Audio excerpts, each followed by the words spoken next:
Hey, welcome to another episode of the Blackout Test Podcast. I'm your host, Rod. Joined as always by my co-host, Karen. and we're ready to do some podcasting late at night in the primetime hours. You can find us everywhere you get podcasts. The official weapon of the show is The taser. the unofficial sport is Football. and bullet ball extreme. Let's get right into the show. Okay, there's plenty of stuff to talk about. I don't have any coronavirus news. I don't believe. So let's just go ahead and get into other stuff. Okay. Um, Beyonce. There was some Beyonce news. Well, Beyonce dropped the album, and then, I said this a long time ago on the show, and I meant it. The trick about the Beehive thing is that everybody's in the Beehive. Yeah. Like the people that make jokes about the Beehive and the Beehive gonna come get you. It's almost like when Bruce Wayne makes a joke about Batman. Like you in the Beehive because I've seen it, and it be people that is like, oh, these stands, they're so crazy, stand coaches, but they can't wait to get on the internet.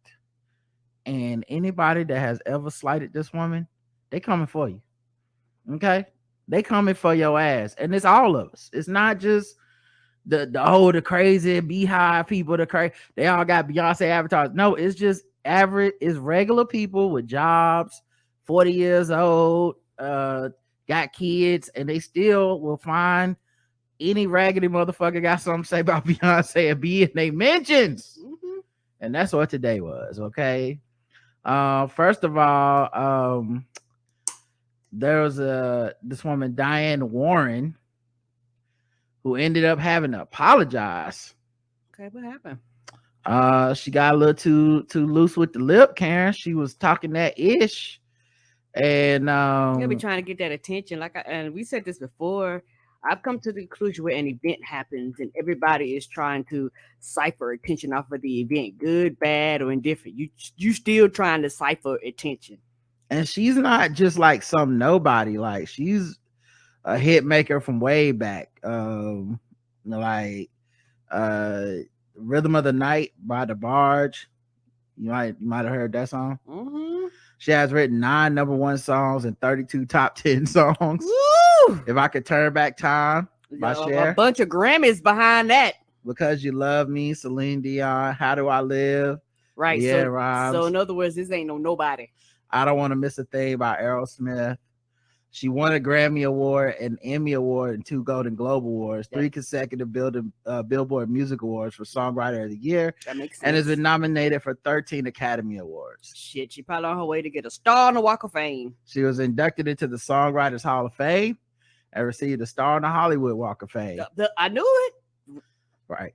And she ain't shit because she tried to make a joke about Beyonce. Yeah. She tweeted. It must have went left. Looking at one of her songs, I think it was maybe Alien Super. I forget which song it was.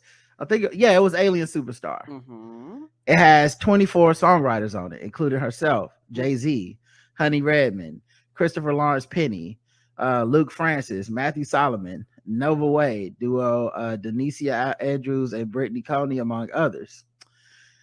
And so she says, Diane Warren, how can there be 24 writers on a song with an eye roll emoji?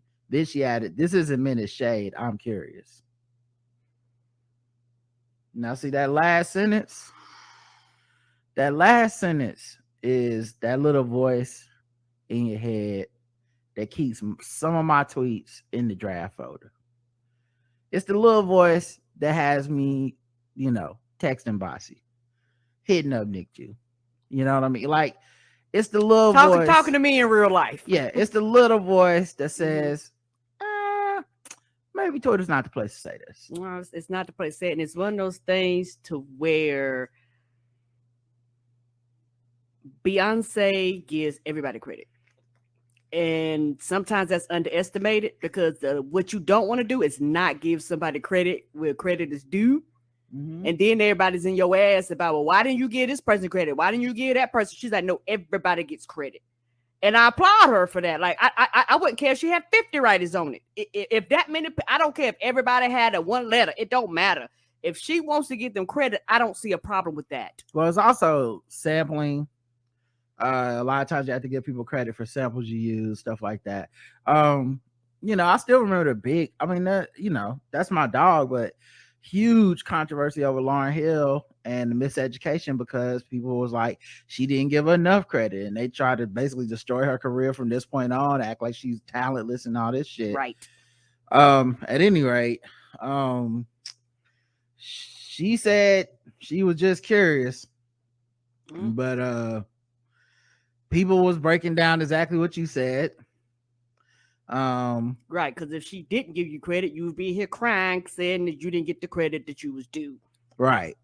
Because she even listed the people from Right Said Fred, whose vocal cadence she kind of she kind of imitates on the song. She even listed them as songwriters. Because her people do their homework, and they was like anything that can similar or sound like it, give people the credit that they do, so that we don't have to deal with frivolous lawsuits on the back end. And so somebody, The Dream, I believe, tweeted at her, "You mean how does our black culture have so many writers?"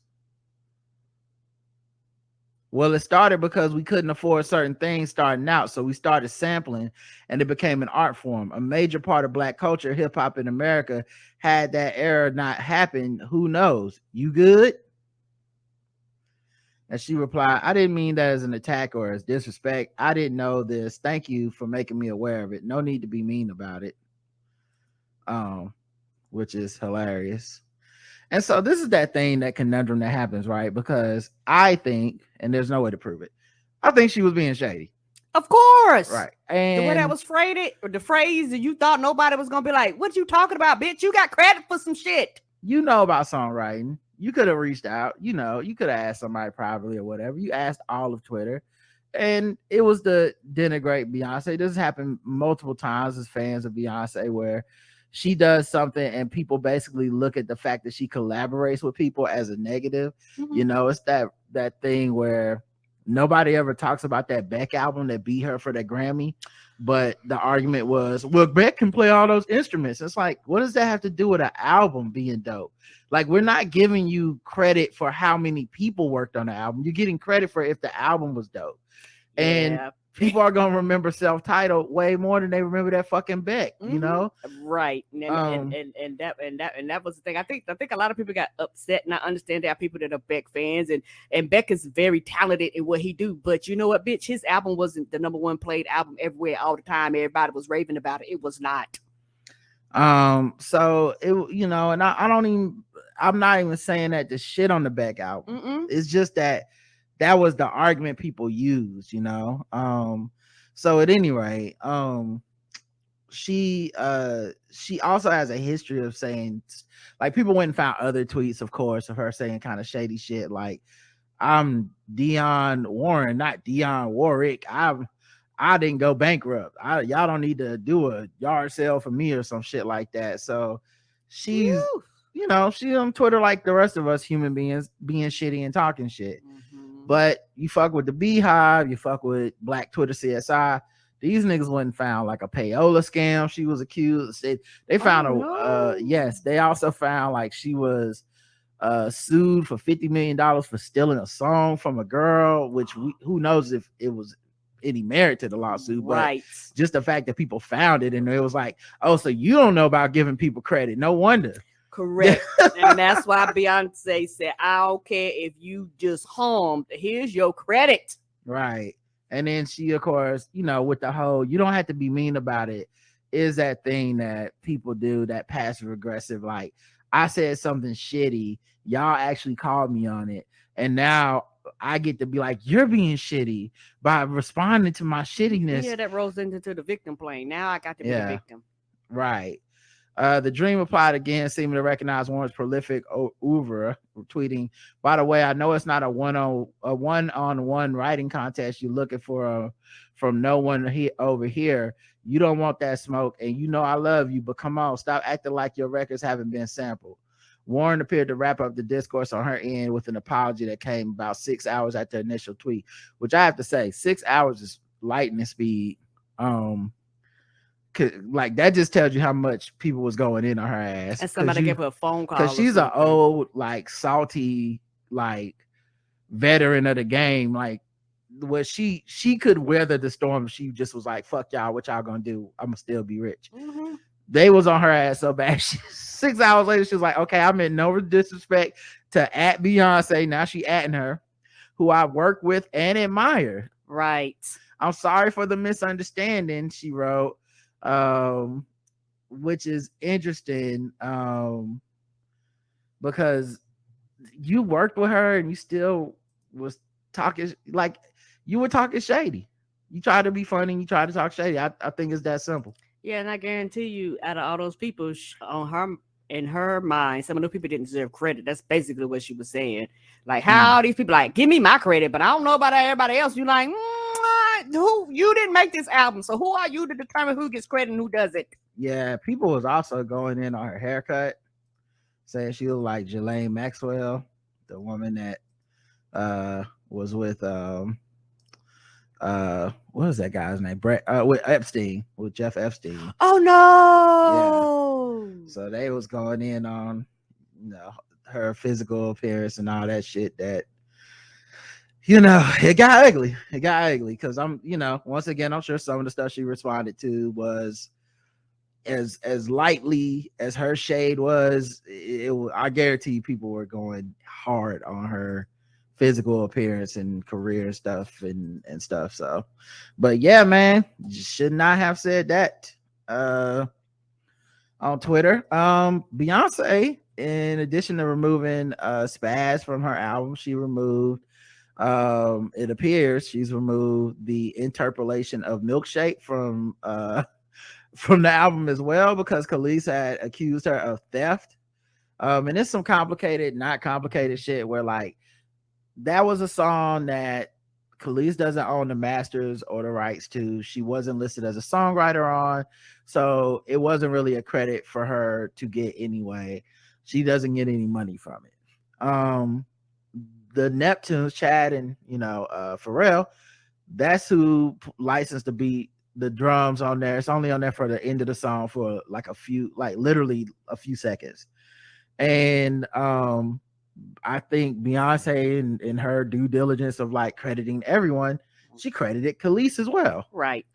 And because it happens every album with somebody just surprised they made the list. It's like, oh, bitch, I made the list. Yeah, and there's also times where people get, anyway. Mm-hmm. So Khalees took it as theft, and she was mad, and she blamed Beyonce at first, and then she blamed the Neptunes and Pharrell, who I guess was her ex. They dated for a while, so this is like a very ugly situation that I'm sure Beyonce had nothing to do with. It's not even a common courtesy to call somebody to ask, can you use a sample they don't own that you cleared? Like, it's not even, they don't own. Like, it was always a stretch, but Khalees, must have been in her feelings about the shit. I don't know. Whatever happened though, Beyonce, without releasing any statements or anything, just removed it off the album. Yeah, I don't want them problems. Yeah. And she was like, I didn't mean to hurt your feelings. So you know what I'm gonna do? Nobody get credit for it then. Yeah. Khalees is not credited as a songwriter or producer, but Pharrell Williams and Chad Hugo, the Neptunes are. Khalees is also not credited for her 2003 hit song Milkshake either. Beyonce is now taking it down from her song Energy on the music streaming site's Tidal and Apple Music, only days after Khalees accused the singer and the producers of Neptune of theft for using the song without speaking to her. Keep in mind, it's not like that's what made the song go. Like, people won't even miss it. It's one of the things I think is kind of dope about digital music. And I know some people are gonna be mad, and the pure artists. I've seen a few people like, this is a disgrace. This is why I'm about the physical media, so I can have the original interpretation. Blah blah. I get all that, and that's fine. But I think there's something beautiful about the idea of having this piece of media that you can go, yeah, I'll change it then. And I don't mean in the way that like Kanye was supposed to put an album out, and then he puts the album out too early, and he's still experimenting with shit behind the scenes, and it's never really done. Like, I don't mean like that. I just mean like on some pure all right, y'all say this word is offensive, I can take it out, it's really not a big deal. On the spot, you can correct it. And it's, as an option, I think it's a dope option. And even with this, a lot of people are taking it as shade because, you know, Beyonce doesn't say anything, and people like to assume like she's messy, or she's the worst, or she's the best, or she's the meanest, or she's the pettiest. I don't know. It could literally just be Khalees had a problem. Let me just take it off. Like, some people are like, well, now she ain't even gonna get her name on this. Like, well, she never was getting money from it. So it's no, she didn't fuck up a bag or anything like that. And out of solidarity, friendship, out of just, I don't want no problems. I could just see, you know, somebody being like, let me just take it down. This, I don't have any hard feelings towards you. But if this is causing you some type of strife, and it means almost nothing to me, and I thought I was doing a nice thing, yeah, take it off. Correct. And it's one of those things where I completely understand. It's like the Donald Glover gift where he walk in the room on fire. You like, the fuck is happening here? Right. Type of shit, where you did not know you was walking into a fire room, and you just back out and be like, you know what? You know, it's best to go ahead and get it off the record. That way everybody can feel and do whatever. Y'all work that shit out behind the scenes. I'm going to go on about my life. Yeah, looking at the things I don't have nothing to do with this. Looking at the things Khalees said, honestly, that's, to me, she sounded like a hurt person that was hurt about more than this. She said, the reality is that my real beef is not only with Beyonce, because at the end of the day, but she also sampled a record. She's copied me before. So have many artists. It's fine. It doesn't sound like it's fine. I don't care about that. Sounds like you do. She said, she added that it would have been the common decency for Beyonce to notify her in advance that she would be using the sample, which, like I said, is not an industry standard. It's not a thing, right? Especially when you're not even listed. She added, especially because so many of y'all pointed out, I know what I own and what I don't own. I also know the lies that were told. I also know the things that were stolen. Publishing was stolen, and people were swindled out of rights. It happens all the time, especially back then. So it's not about me being mad about Beyonce. Okay. Right. I understand Beyonce, but I'll fix it then. Don't worry about it. No, take you off and take them off too. Yeah. And the album, guess what? The album gonna be just fine. Yeah, my favorite thing, or not even favorite, you know how it is. I be on here, I be talking, and occasionally I stumble upon something where I be right about shit. And you know, I love being right. It's the best. Oh shit. And so one of the things I said when Beyonce took spaz off her album as like a derog, or just as a term, I guess, was cool, no problem. I think it's dope. What happens when somebody brings up some shit and the artist is like, no, because it's gonna happen, and we might be it's only been a day, we may already be there, y'all. Because as everybody was cool and open-minded about the whole Beyonce taking off, you know, the do we say the S word? I don't even taking off changing the album to make it less offensive. Well, Monica Lewinsky, she says she asked Beyonce to take the lyrics from Partition and change them, because she had that "he Monica Lewinsky'd all on my gown" lyric, and Monica Lewinsky says, you know, while we're at it, hashtag Partition, Beyonce so why don't you remove me off of that song from what year was that? 2016, 2013. So 9 years, almost a decade old song. Why don't you digitally go back and change that? Right, because it's one of those things. Like I said, people have the right to change things, but it is literally one of those things where it's a slippery slope, because people will continue to demand until somebody pops out and like, this is enough, y'all. I'm not changing another motherfucking goddamn thing. Like, eventually that's going to happen, because there's all types of shit that's made all the time that people have problems with. But if it's your artist, you're like, that's cool. If it ain't, you're like, fuck them. And so, it's gonna be one of those things where but like this, she doesn't even have to address this. She might change it, but people have a fit, or she might leave it in there.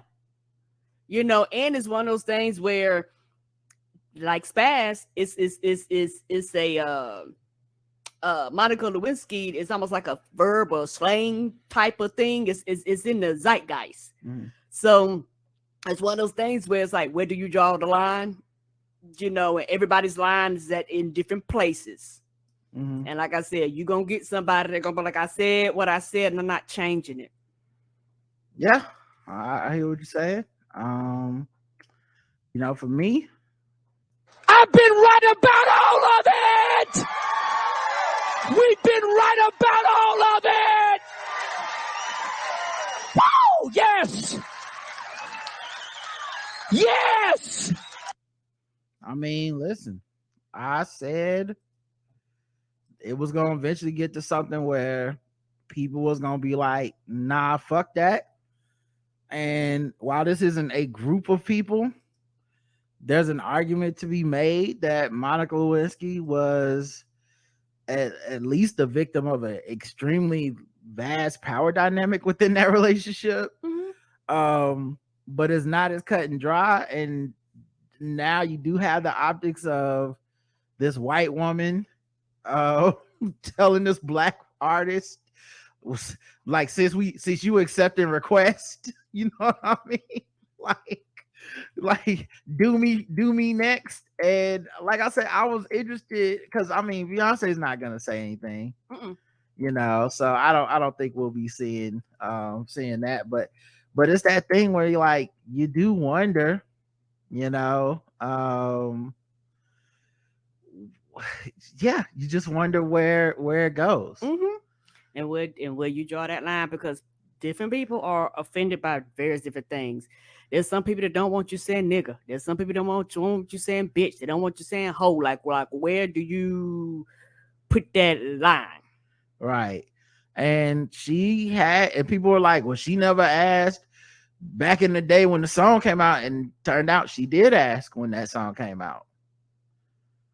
She in 2013 she thought it was a fucked up lyric. But yeah, I don't know. I find it interesting where the line is, because with her it was easy for everybody to be like, shut the fuck up, and maybe it's a privileged line, or a line of feeling sorry for people, or maybe it's because the song is old now. I don't really know. But like I said, I'm gonna keep my eye on this type of thing, because I think this is gonna continue to escalate. And at the end of the day, a lot of it's just, who do you like? Correct.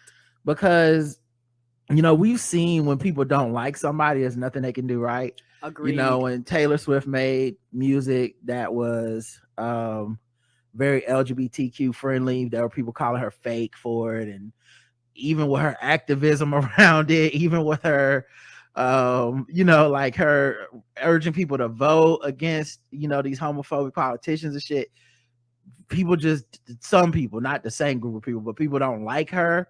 So then it's like, she's fake, she's appropriating, she's this, she's that. Beyonce made an album for gay people. We like Beyonce with a lot of inspiration for gay LGBTQ people, and we're like, this is an homage, this is appreciation, because we like her. If it was an artist we didn't like, it would be she was chasing cloud, or she was chasing the she was a culture vulture and stuff like that. It just really depends on if you like somebody. And I think people just like Beyonce so much that even this Monica Lewinsky line, even that eat the cake line, it's like, yeah, but we know she didn't really mean nothing by it. It was catchy, it was funny, everybody says it, it's part of black culture, leave it alone.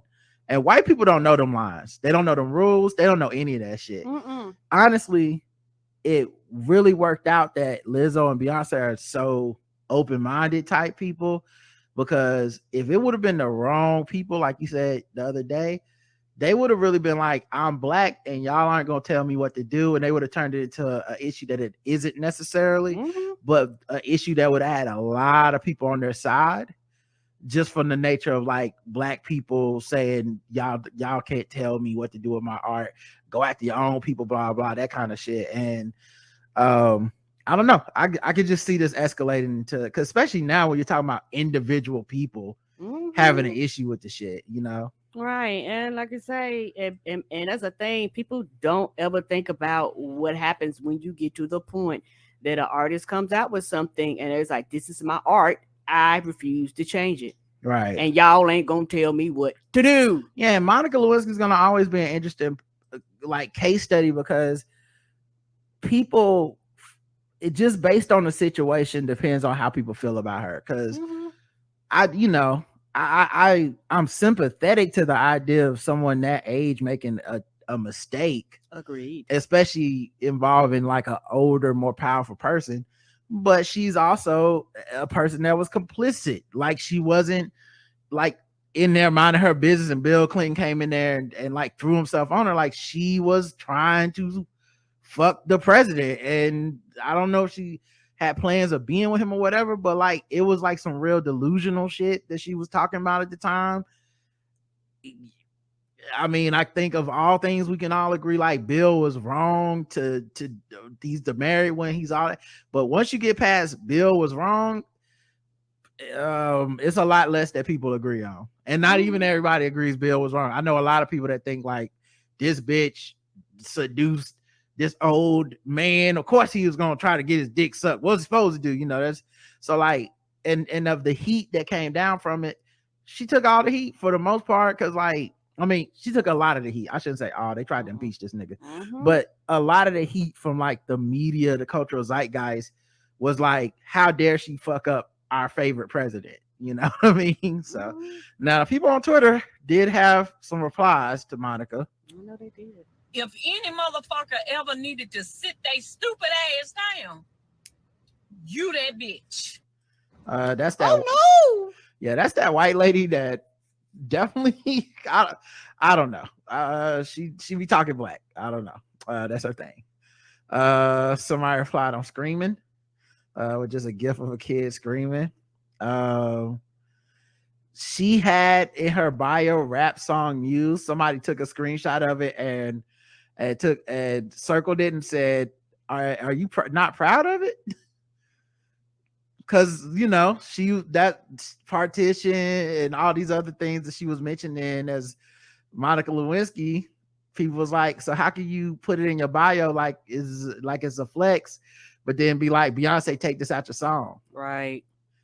Monica, girl, be realistic. You're saying that Beyonce should remove a line from a song that came out 9 years ago. And why are you only talking about Beyonce? There were plenty of other artists who were more disrespectful. Beyonce's line wasn't even bad, so calm down. Yeah, Beyonce is an event. Girl, please, you know you get your life to those lyrics.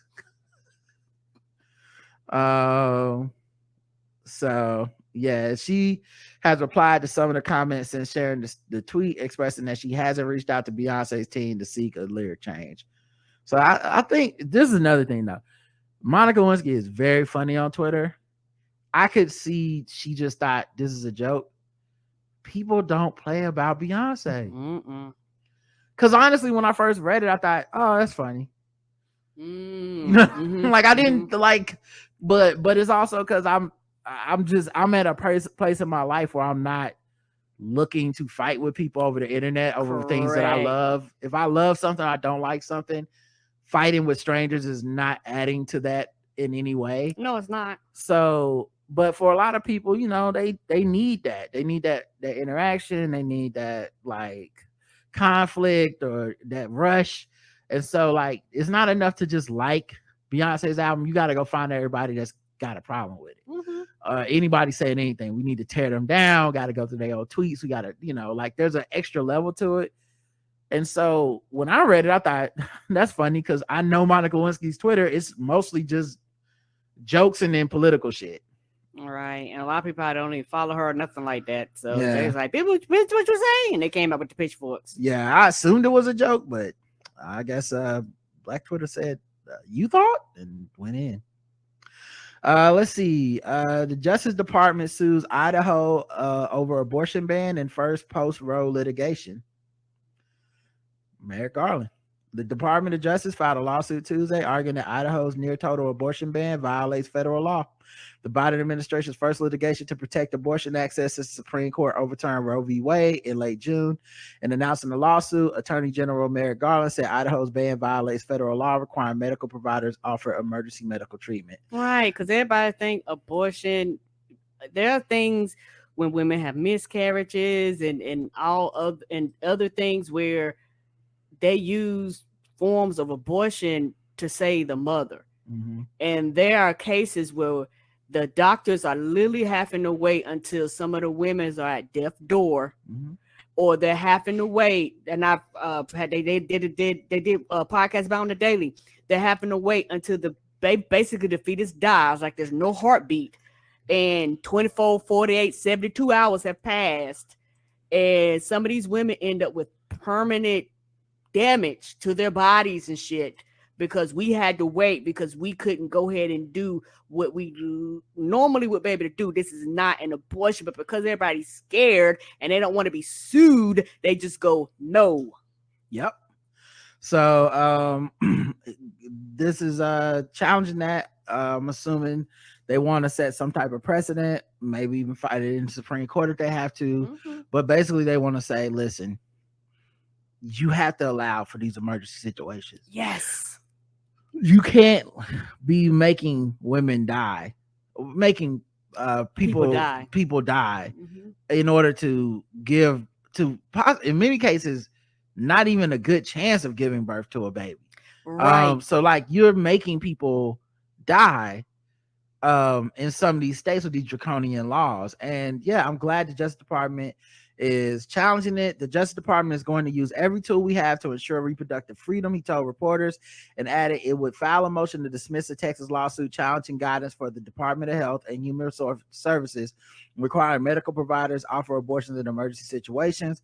The federal law on which the guidance is based requires hospitals to provide stabilizing care for a patient who comes in with a medical emergency that seriously jeopardizes their life or their health. And where that stabilizing treatment is abortion, they must provide the abortion. They must do so notwithstanding a state law that is so narrow that it doesn't even protect a woman's life or health. Right. And it's also one of those things with the cruelty is the point. Mm-hmm. The whole purpose is women don't have sex. We don't care if you're married, not married. If you're fucking not to have, and the only purpose for fucking is children. Don't fuck for enjoyment, just fuck to reproduce. Other than that, you're quote unquote going to be punished. And the podcast on the daily had me sitting in here in tears listening to the woman said that her husband had been trying, and she had got pregnant before, Mm-hmm. and they ended up Go ahead, tell the story. I know it. Okay. And so she ended up getting pregnant before, and she ended up having complications. And the doctor was like, hey, I'm just letting you know that odds are you're going to have complications and things like that. You know, like you have a choice. Like if you want to, have this baby, if you have the baby, they went through the whole, shit thing. And she started going through like a miscarriage. Like her body started going through the miscarriage. And basically she went to the doctor. And they went through the whole process. They got rid of the baby. Everything was fine. After the law got passed, she ended up getting pregnant again. And this time was a little different. She was saying that when she went, they basically told her they couldn't do the procedure, the normal procedure to get rid of the child, because that's what she wanted to go through. Y'all, she literally went to the doctor, and they basically gave her some Advil and sent her home. She literally started having a flat out miscarriage, bleeding and everything. And they was like, well, don't come back until it gets severe. And the husband was like, well, how severe do you think this is supposed to be? So they had ended up basically getting the doctor to prescribe like some medication and shit like that. I don't think she could even get the medication. Like, it was a mess. And then she ended up having to have a full-fledged miscarriage at the house, y'all. At the house with hardly no medication. And they said to bring her back if she was losing like a certain amount of blood Mm-hmm. at a certain rate, but they said you would have about like 20 minutes to get her back, and they live like 40 minutes away. Wait, right. And she ended up bleeding for like a whole 2 weeks after that, y'all. She basically bled like for 2 weeks straight. And after that, she said she was so hurt and she was so traumatized. She was like, I don't want to have any children. And her husband had been trying for a very, very long time. She was like, it's not worth it. If I have to go through this, she was like, it's not worth it. She was saying that she was in so much pain. She actually has finger marks in her walls where she had dug into the wall so bad. And so it's one of those things when you hear this, like a lot of people think it's just something simple and you just make a choice and it's just like, like woo woo woo and I'll just go. No, this is something that people have thought about. People have processed this. And so it's one of those things where I don't think people understand everything that goes behind this and how you are affecting people's lives and risking the health of the person, the pregnant person, and the health of the child. Yep. So shout out to Merrick Garland though, fighting a good fight. And the Supreme Court has really put a damper on a lot of options, but I'm glad that they're not getting given up. This is why I vote for Democrats. This is why I think it's important to give Merrick Garland and them time to do work, because Twitter moves at the speed of lightning, but it's often reckless and wrong. Correct. And I don't need a Justice Department that does that. So he seems to be a guy that's more about getting it right than getting it fast. And this is a place where they can make a challenge and exert their power, and I hope it works. Let's see. A group of horses, 3 horses, are helping out the Icelandic government by writing incomprehensible messages, raising awareness about the importance of disconnecting from work. So 3 Icelandic horses have typed literally on a giant keyboard surrounded by green slopes and sparkling waterfalls an email that anyone can use as an automatic response against any work request while on vacation. The stunt is part of a new tourism campaign launched by the government of Iceland and focused on digital disconnection, things to do in Iceland while a horse answers your emails. That's actually hilarious. Oh yeah. Oh no, it's good. White people do for freaking. After 2 years marked by pandemic travel restrictions, getaways, festivals, and holiday celebrations have returned, 3 out of 4 Europeans plan to travel this summer, according to the European Travel Commission. But neither the brilliance of a concert in Barcelona nor the wonder of the Norwegian fjords can extinguish travelers' resentment for the encroachment of work into their free time. According to InfoJobs report on the digital disconnection published in June this year, 75% of Spanish workers stay connected to their work emails outside of working hours, and 64% do so while on vacation. The percentage has been rising since 2020 when the pandemic turned a dining room table into an office. Yeah, because for some people, they need that separation. And so that's why for a lot of people, they looking like it's a goddamn lie when they say productivity has went down because people have went home, and they was like, no, that's not true. Productivity has went up because some people don't turn off. They're always on. They're always in Apple Teams. Anytime you hit it up, they respond. Like it's a consistent thing. And so for a percentage of people, I could see them going back to work to separate it.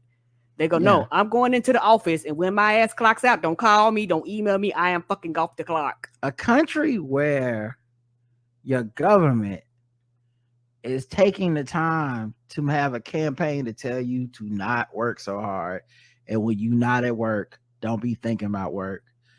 What's that like? Man, the things you can accomplish with a homogenous white population. It's so nice. Right. Oh, so nice. An alligator with a knife in his head was found in an Orlando pond. In his head? A knife in his head. Woo! Yeah, it still was alive too. God damn. That's a big knife. Woo! That alligator rode up on the wrong one. Yeah. That looked like the knife Crocodile Dundee said was a knife. Ooh, somebody was like, not today. Take this. They euthanized it. Which, why? What? The alligator was the victim. Yeah. Did they know they would want revenge? Or maybe that was the thing. The night the alligator's like, you should see the motherfucker that put the knife in me. Right? They lost a limb. Yeah, like they was, I hope he got to go. But yeah, they killed the alligator. That thing sitting up there like Jaws. Dun dun dun dun dun dun. And what is and I could imagine, because you know how alligators float like right at top of the water. I could see somebody going, why is that knife moving? My question is, was it the laughing stock of the alligator community or like a total badass in the alligator community? You know, they was like, what's that upside your head? Yeah, like when they're like, oh, look at this nigga. Oh, knife head.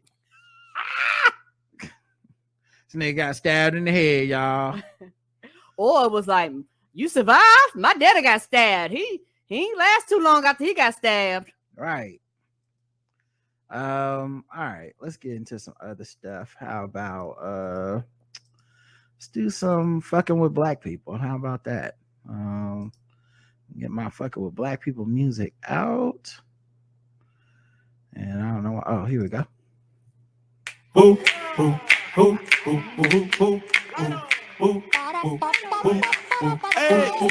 just fucking with them people because they black. We're just fucking with them people because they black. We're just fucking with them black people. We're just fucking with them blacks. We're just fucking with black people. Hey,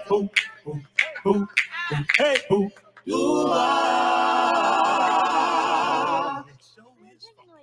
All right, fucking with black people time. Let's talk about it. Airbnb removes listing for 1830 slave cabin after TikTok lawyers viral video. Says it will remove similar properties. So apparently it was not the only property listed this way. What? Yeah. Nobody thought, no. They apologized for allowing a listing on the platform that advertised an 1830 slave cabin where enslaved people once lived. The company also stated to an insider that it would remove all listings that promoted themselves as having formerly housed enslaved people. Properties that formerly housed the enslaved have no place on Airbnb. A company spokesperson told the insider, we apologize for any trauma or grief created by the presence of this listing and others like it, that we did not act sooner to address the issue. Oh, and that we did not act sooner. Okay, they apologize for that too. Yeah, that does seem bad. Mm-hmm. You know, I would categorize that as a bad thing. Here's the original video about it. It's in 1830s in the So least bit. And I know there's going to be somebody that says, oh, you're looking for controversy where it doesn't exist. No, this is an 1830s slave cabin that is. It got a 4.9 rating. 4.97, What 68 the reviews. Fuck is this? How many? 68 people stayed there? All white. Up on Airbnb as a bed and breakfast. How do I know that this is slave quarters other than just using my eyes and looking at it? Well, they say it in the listing. This particular structure, the Panther Burn cabin, is an 1830 slave cabin from the Panther Burn plantation.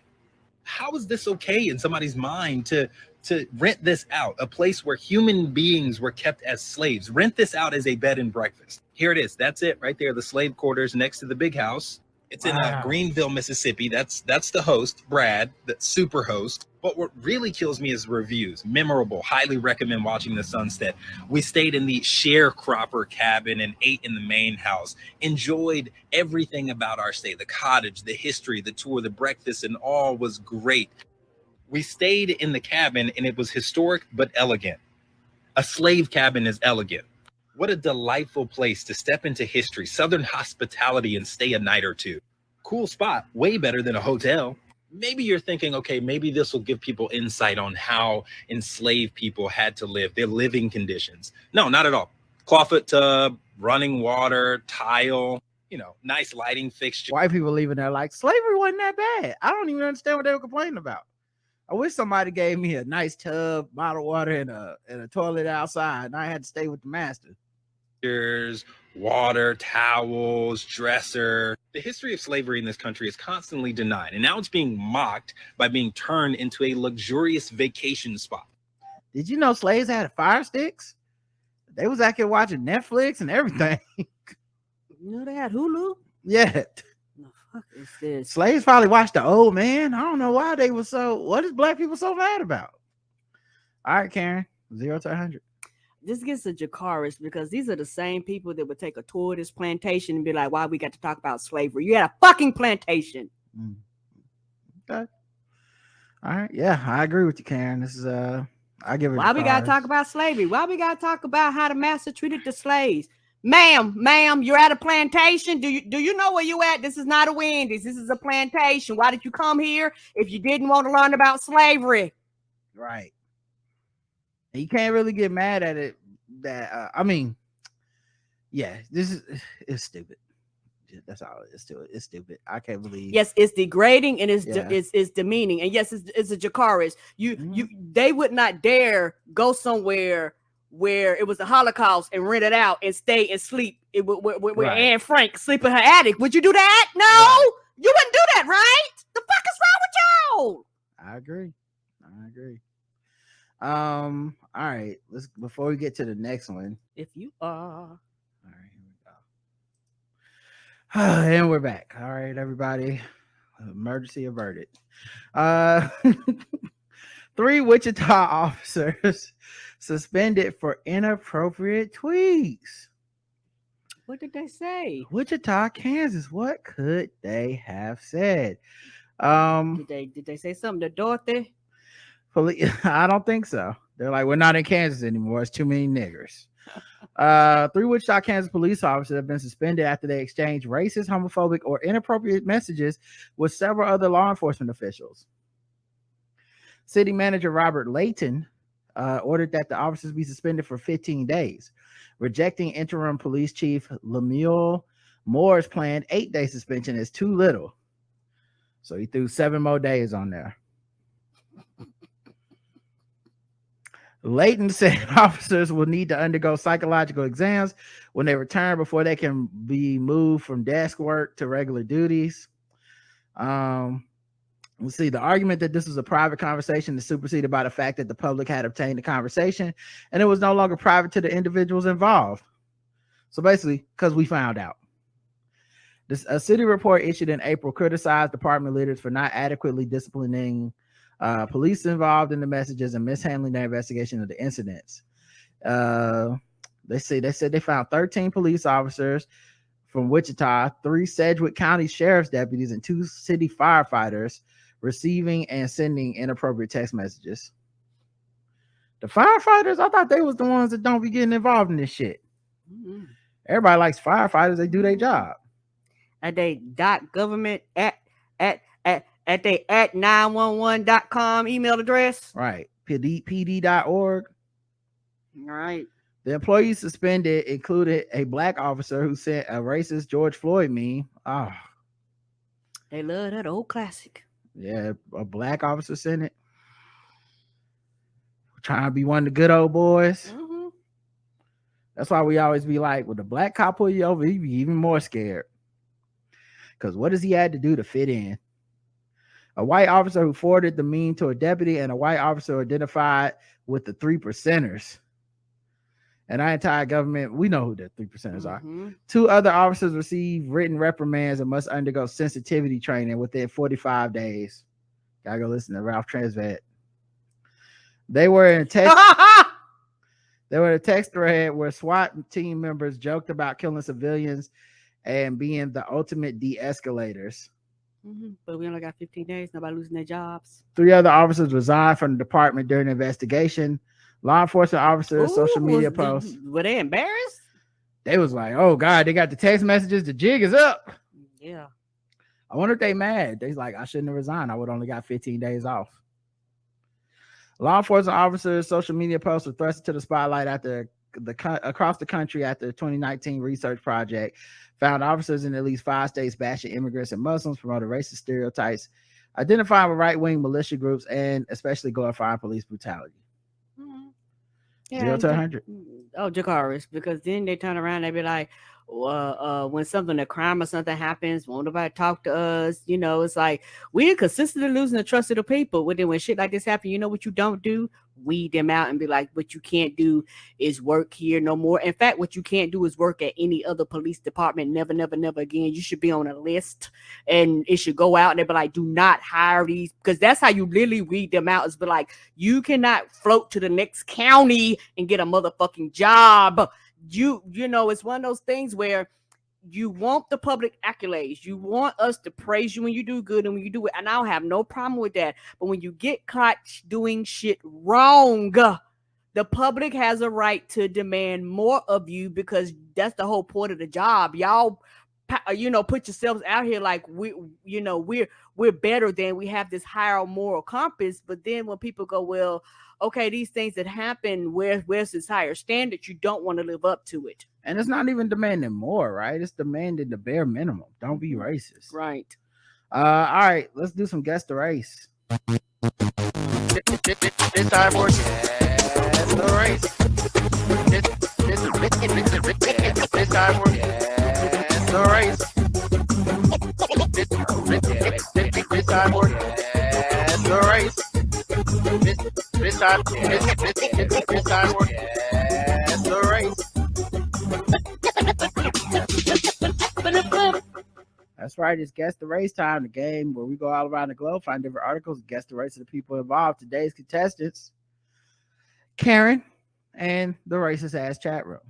And well, I just spoiled it. They're all racist. All right. Our first story, a Virginia woman, story coming out of Virginia. A woman finds a snake inside of a popcorn bag at the grocery store. The popcorn bag. Mm-hmm. Our worst nightmare. Wait, is there no sound to this video? What is happening? You know that smell funky. Oh, great. There's no sound to the video. That's just very professional. All right, I'll read it. Lunenburg County woman is still in shock Friday morning after she said a trip to the local grocery store turned into a nightmare. Kimberly Slaughter dropped by Shoppers Value in Kenbridge to pick up a few groceries when she noticed what she believed was a mouse poop on the a packaged bag of popcorn. I was like, I'm not getting that bag. So I put it on the bottom shelf because there was already mouse poop covering the bottom shelves. First of all, why did you take anything? Shopping? Why did you take anything from the store if you thought the bottom shelf? Pack up and immediately leave. The fuck? This is America. We broke. Five broke. We ain't got it. Mouse was poop, like, I'll just move it over. If I see mouse shit at the bottom shelf, I just go ahead and say yes. So probably not a place to shop to get food from a family. I was like, I'm not getting that bag. Blah blah blah. Slaughter said there were sticky rodent traps on the bottom shelf as well. So they got rats. She then went to grab another bag of popcorn, but noticed the bag had a small hole in the top right corner. As soon as I went to put the bag in my basket to take it up front, because, you know, they can't sell it, the thing had popped out. And, you know, I was like, oh, well, hi. The thing she referred to was a snake. She immediately pushed her grocery cart with the bag of popcorn and snake still inside to the front of the store to let an employee know about the issue. How you didn't just run out of the store, I don't know. Because I'm gonna be honest, your boy isn't. This is not a. I'm not gonna. I like to speak to a manager for this one. I'm the fuck out. Snakes is in here. I'll turn to Ice Cube and Anaconda. They got snakes in here this big. Shit, we got some slow ass bugs that keep popping up, and I'm like, no, Roger, like it don't bite. And I'm still like, that bitch got to go. They're like, this doesn't ever happen here, but the bottom shelf has no merchandise on it because of the simple fact that mice get on it. Well, she was at the how do you mean this don't happen here? We got mice, but we don't got rats, snakes. But y'all got traps. Somebody need to spray. What the fuck is happening here? Let me tell you what these snakes eat. Mice. While she was at the front of the store, Slaughter said the snake crawled out of the bag down the side of the shopping cart before returning to the popcorn bag. It was the full length of the cart. It had prime real estate though. According to Slaughter, an employee removed the snake from the store. She said, based on the photos, friends have told her it was a rat snake. I have a baby. He is just starting to walk. So imagine if he was a little bit older, if my niece had gone and been like, hey, I want some popcorn, grabbed the bag and it bit her. It's not safe. It's not healthy. They reached out to the store manager about the issue. He said the snake in question was a small black snake. So it went from this doesn't happen here to like, okay, it was small. It was small though. We have no idea where it came from. We're investigating, trying to find out where it came from, but we have no other indication that there could be any others. No other indication other than the rat poop everywhere in the mouse traps. You have no idea where it came from? I know what it's after. When asked about the rodent droppings and traps, Slaughter said she found on the bottom store shelf. Stanley told us he was not aware of any mouse traps at the store Thursday because he was not there. Oh, he wasn't aware Thursday. Not the other times that he's passed it. He probably put them there. Right, that's lawyer speak. I had the day off yesterday, so I don't know. What about Wednesday? Because I got a feeling the mouse traps didn't just show up. I don't know. We use mouse traps sporadically when we have a need for them, but more so for prevention, he said. Prevention from what? All right. What could you be preventing? So all right, Karen, Shopper's Value. Guess the race of the woman that found the snake. Black. Karen's going black. Let's check the chat room, see what they believe. It's called Shopper's Value. Probably the only Shopper's Value in the country. I can't see this being the chain. This is Bendy Irwin, and there are definitely more. White. Are we guessing the race of the popcorn eating snake? I say black. Yeah, it was a black rat snake. Black snake moan. A lot of people going black on this one. Dirty whites. White snake, hillbilly white, mutual of Omaha white. The correct answer is white. So Karen, you missed it.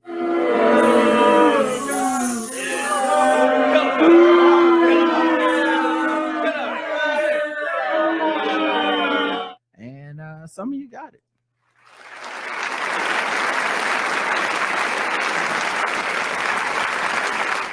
Although looking at her son, I'd say, you know, she might have a little black in her. You know what I'm saying? How about to say that baby look mixed? Yeah, you know, might have been some blackness going on. Blackness. Mm-hmm. Man tried to throw a container of meth into the river during a traffic stop, police say. What did it do, Mr. River? 58-year-old man, yeah, he missed it. It hit a tree. Oh! And goddamn tree popped up out of nowhere. Hate when you're trying to throw your meth out and the fucking tree pops up. Right. He got out, walked towards the riverbank when the cops pulled him over. He tried to throw something into the river. It bounced off a tree, did not go into the water. The item was identified as a Tupperware container with half an ounce of meth in it. Not a whole Tupperware container. What was he planning on reheating it? His name was Brian Gilgert of Kemp Camilla. Put that shit in the microwave. He was arrested for possession of meth. Guess the race. Oh, white. Let's check the chat room, see what they believe. And yeah, honestly, I don't know what kind of lean cuisine he was planning on making, but a Tupperware full of meth sounds like a bad idea. Tupperware. Oh, everyone went white. What a coincidence. And guess what? You got it right.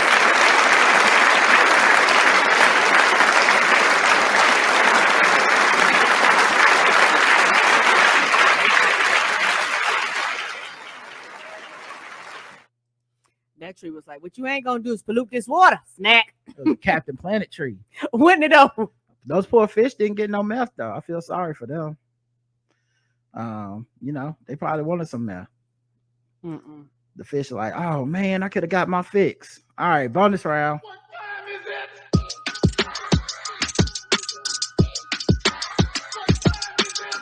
It's time to guess the race. It's time to guess the race. It's time to guess the race. It's time to guess the race. All right, bonus round, guess the race time. So far, Karen is 1-1, I believe. But we'll see how she fares on the last chance to get one right before we leave. Get another one right. Okay. Metro police are working to identify a man broke into a vehicle and burglarized a home while wearing a blue dinosaur onesie. Okay.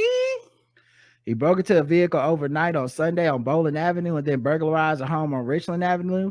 He was wearing what appears to be a blue and yellow dinosaur onesie. A woman was walking her dog Sunday morning when she noticed the garage door and other doors of the Richland Avenue home were open. The woman then called police as the residents of the home were out of town. Officers were later made aware of the break-in. They described him as a young man about 6 feet tall.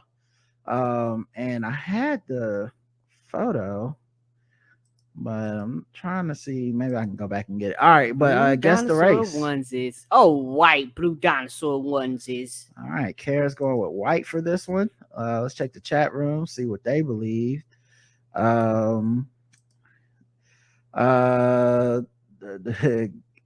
White and grown Tyler. Blackest Day out on K2. Honkosaurus, white. The creativity is saying black to me. Barney's crackhead cousin black. Wow, a lot of black on this. Black always wearing the sleeping clothes outside. Wow. Karen said white. The correct answer is black.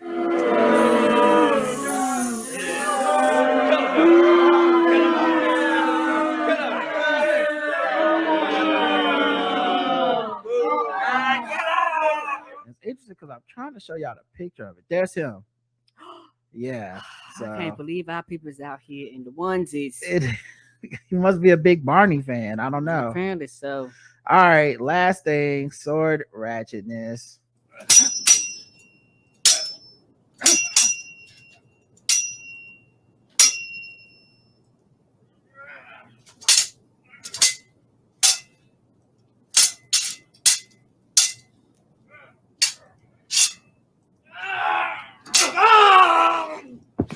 He dead. Amen. A 20-year-old man in distress and carrying a sword surrendered Saturday in Stockton. The San Joaquin County Sheriff's Office said in a Facebook post. Deputies said their office received a report around noon about a man standing in the roadway in the area of Wilson and East Streets holding a machete.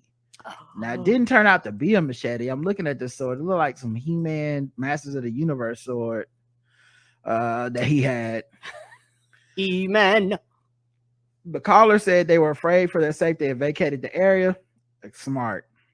Call it in and leave. Ain't no need for you to be on the news. They located the man. Deputies noticed the weapon had it was a 3 to 4 foot sword, and the man appeared to be in an altered mental state, but would not communicate with the deputies. So then they had the hostage negotiation team come out. They were able to talk the man down and were able to take him into custody after 4 hours without incident. Deputy said the man was transported to a local facility to receive mental health treatment. So I guess all's well that is well in that case. No one died. They got the sword out the street and they got the man some mental health. Right. And this may be something that this person might do, not with the sword, but just maybe have episodes, like this. Yeah, listen, I would argue everybody that owns a sword should definitely seek therapy. Just in case. So it's one of them things where people just call. They was there, because I made that call where they'd be like, you want us to keep? No, I'm just reporting. You ain't got to keep nothing. Don't call me back, click. Right. Bye. I don't want to be nobody's police report. All right, y'all. That's it for today's episode. Got a late start. We'll talk to y'all later on in the week. Until then, I love you. I love you too. Mwah. Bye, everybody.